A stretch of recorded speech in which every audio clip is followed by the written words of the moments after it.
Era unul care ne punea comenturi pe internet urâte. Și la un moment dat nu ne interesa pe noi de comenturile lor puse la predici, dar parcă la un moment dat era deranjant.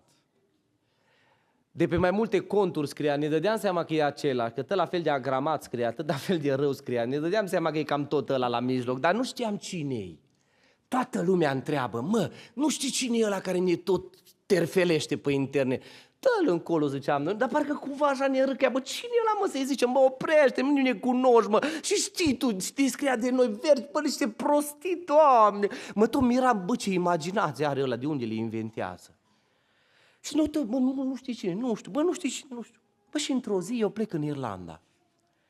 La un moment dat în avion, imediat după COVID, vis-a-vis de mine, doar culoarul ne despărțea, tot îl aud pe unul că trage de nas. Eu zic, ăsta că o rămas cu sechele de la COVID, cred că m-am gândit eu.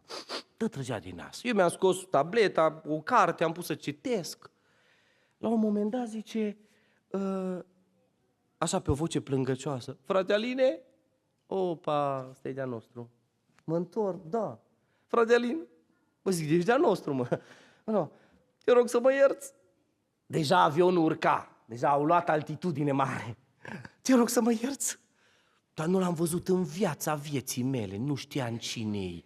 Ce să te iert, omule, că nu te-am văzut în viața mea? Te rog să mă ierți, te rog. Păi ce ai făcut? Frate Alin, eu sunt ăla care am scris comenturi urâte de voi pe YouTube.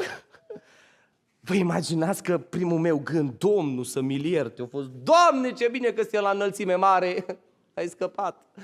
I-am zis, omule, prima mea reacție a fost să-i spun, cum ai putut, să faci asta? Dar m-am oprit. I-am zis doar atât, uitându-mă cu ochii în carte, te iert. Te iert. Și n-am mai scos un sunet cu el 3 ore până am aterizat la Dublin. Și mă gândeam, dar asta nu e iertare, Asta nu e iertare. Când aterizăm la Dublin, îi zic, ascultă-mă. Eu le spun la frat să vină mai târziu după mine, mergem noi doi să mâncăm undeva împreună. Eu plătesc, eu vreau să-ți dau o masă din toată inima mea. Și am zis, dă-mi voie să te strâng în brațe. Îl iau și îl strâng în brațe, îl țin. Ne-am dus la un restaurant acolo în aeroport, am mâncat și îmi povestește o poveste tristă.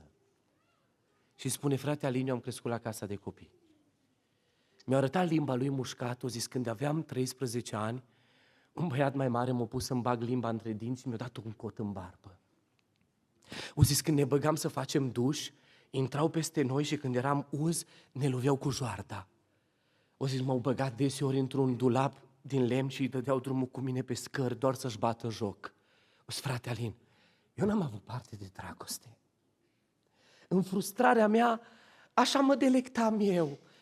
Îmi imaginam chestii și scriam acolo să vă terfelez pe toți. Dar te rog să mă ierți. L-am luat încă o dată în brațe, am povestit că l-am stat vreo 2 ore și ceva cu el acolo la restaurant. Am povestit cu el, am zis, felul 1, nu, felul 2, nu că mi-ajunge, și felul 2. Zic, și un desert, și un desert. Am zis, îi dau tot ce pot eu, vreau să-mi arăt iertarea, cât pot eu de tare. Vreau să îl iert într-un mod vădit. N-aș vrea să pună vreodată Dumnezeu pe mine eticheta de viclean. Iertarea. Nu doar se zice, te-am iertat. Iertarea e una profundă.